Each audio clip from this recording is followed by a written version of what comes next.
गरीब की बारिश। शहर की कच्ची बस्ती में एक गरीब मजदूर कालू रहा करता था। कालू के घर में उसकी पत्नी जानकी थी। जानकी लोगों के घरों में झाड़ू पोछा करके कुछ पैसे कमा लेती थी और वहीं कालू किसी तरह मेहनत मजदूरी करके 2 वक्त की रोटी का जुगाड़ कर लेता था। कुछ दिनों से हो रही बारिश के कारण कालू की मजदूरी बंद हो गई थी।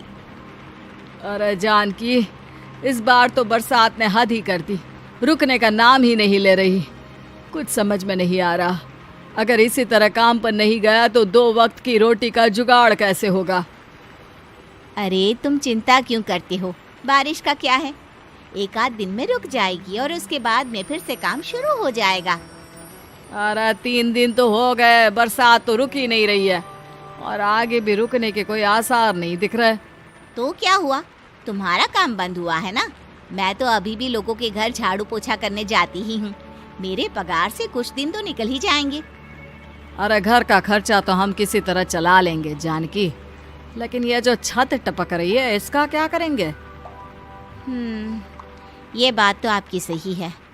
हमारी झोपड़ी अब काफी पुरानी हो चुकी है और इसके छप्पर में भी कई सारे छेद हो गए हैं। रात भर पानी टपकता रहता है। अरे मैं भी इसी बात से बहुत परेशान रहता हूँ। कहीं किसी दिन ज्यादा बारिश आ गई तो हमारी झोपड़ी टूट कर बिखर ना जाए। राम राम राम, ऐसी अशुभ बातें क्यों करते हो। अरे ऐसा कुछ नहीं होने वाला। ये झोपड़ी ही तो हमारा सब कुछ है।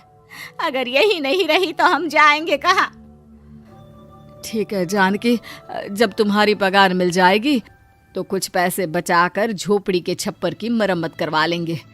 शायद हमारी परेशानी कुछ कम हो जाए। ठीक है जी, अब ना ज्यादा परेशान मत हो। ये लो खाना खा लो और सो जाओ, सुबह मुझे भी जल्दी काम पर जाना है। जानकी और कालू अपनी झोपड़ी में सो गए। रात को अचानक से बहुत तेज बारिश शुरू हो गई। धीरे धीरे बारिश का पानी कालू की बस्ती में भरने लगा। पानी भरते भरते झोपड़ी के बाहर तक पहुंच गया था। सुबह के वक्त जब कालू और जानकी सोकर उठे, हे भगवान, ये क्या हो गया। बारिश का पानी तो हमारे घरों तक पहुंच चुका है। अब मैं काम पर कैसे जाऊंगी। रहने दो जानकी, तुम आज काम पर मत जाओ। ऐसे पानी से निकल कर जाओगी और बीमार पड़ गई तो लेने के देने पड़ जाएंगे। लेकिन अगर नहीं गई तो मालकिन लोग नाराज हो जाएंगे।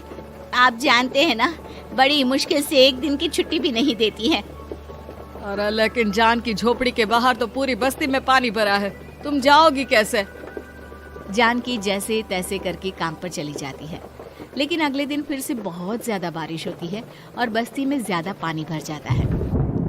आज तो मैं तुम्हें किसी भी तरह काम पर नहीं जाने दूंगा। अरे अगर तुम्हें कुछ हो गया तो क्या होगा।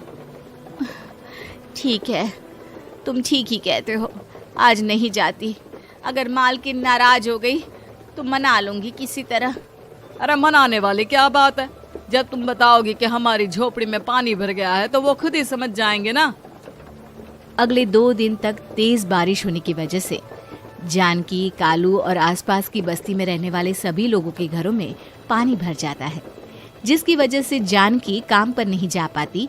और 3 दिन के बाद जैसे ही जानकी काम पर पहुंचती है, कहाँ थी तुम? पिछले 3 दिनों से काम पर क्यों नहीं आई?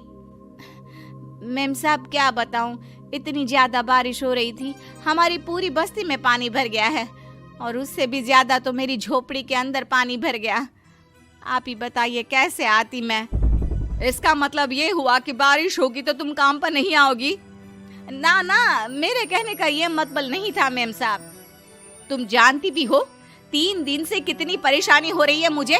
सारा काम मुझे खुद करना पड़ा। माफ कर दीजिए मालकिन जी, पर मैं क्या करती, आने के लिए रास्ता ही नहीं था, सब जगह पानी भरा हुआ था। बहाने तो तुझे बहुत बनाने आते हैं।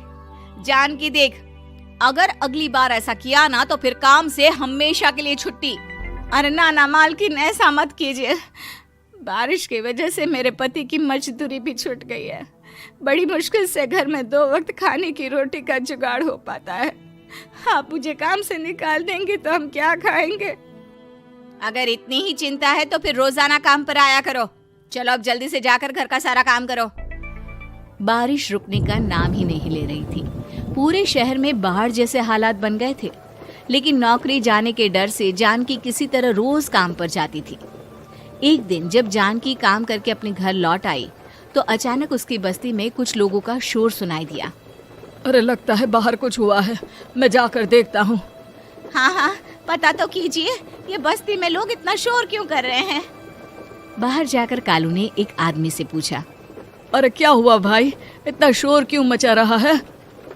अरे क्या बताए भैया, अपनी बस्ती के बाहर एक पुल टूट गया है और वहाँ पर एक कार फंसी है। थोड़ी देर में अगर किसी ने नहीं बचाया ना तो वो कार पानी में बह जाएगी। ये क्या कह रहे हो भैया, कार के अंदर कोई है क्या? हाँ, कोई औरत बैठी है, अकेली है, बहुत रो रही है बेचारी, मदद के लिए बुला रही है। अरे तो हमें जाकर उनकी मदद करनी चाहिए ना। अरे लेकिन इसमें बहुत खतरा है, हमें अपने आप को बचाना चाहिए। पानी कभी भी हमारी बस्ती की तरफ आ सकता है। अरे तुम्हें नहीं चलना तो मत चलो, लेकिन मैं तो जाकर उस औरत की मदद जरूर करूंगा। कालू उस जगह पर पहुंचता है जहां वो औरत कार में फंसी हुई थी।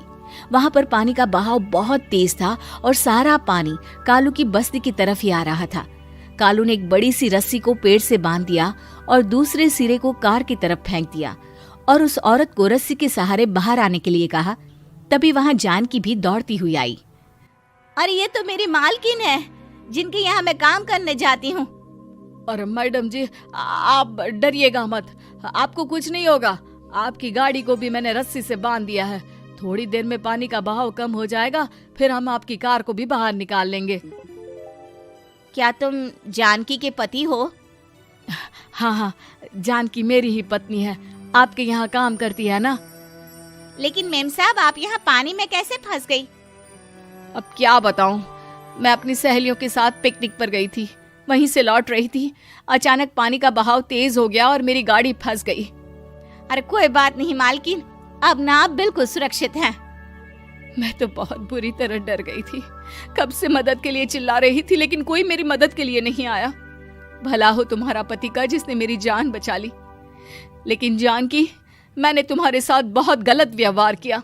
इतने खराब मौसम और बाढ़ में भी तुम्हें काम पर आने के लिए कहा, नौकरी से निकालने की धमकी भी दी, और तुमने मेरी जान बचाई।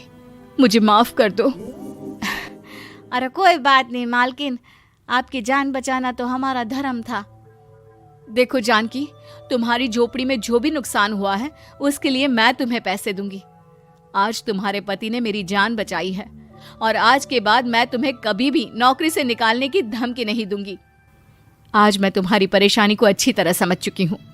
हम जैसे पैसे वाले लोगों के लिए अपने घर में बैठकर बारिश का मजा लेना बहुत आसान है, लेकिन तुम गरीब लोगों के लिए बाढ़ और बारिश काफी परेशानी खड़ी कर देते हैं। ये बात मुझे आज अच्छी तरह समझ आ गई है। आपका बहुत बहुत धन्यवाद मालकिन।